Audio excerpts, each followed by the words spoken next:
Yo, what is up guys? Welcome back to the channel. In today's tutorial, I'm going to show you how to convert a PNG image to a JPEG. So this is going to be the image that I'm going to convert, and as you guys can see, it is a PNG file.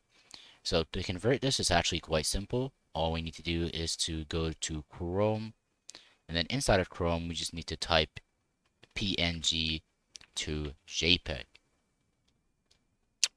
And then we want to ignore the first one because this is an add, and we just want to go to the second one, which is png to jpeg.com.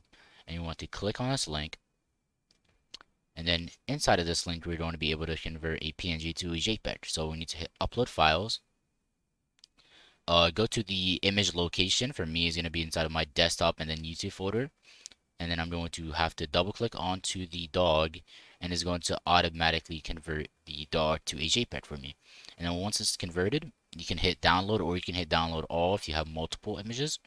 I'm just gonna hit download, and it downloaded the dog.jpg file. So if I take this and I put it inside of the same folder, you can look at the images side by side. This says item type PNG, this one says item type JPEG. And if I double click it to open it, the image works, and the same with the PNG. And that is how you successfully convert a PNG file to a JPEG file. Hope you guys enjoyed today's tutorial and have a great day.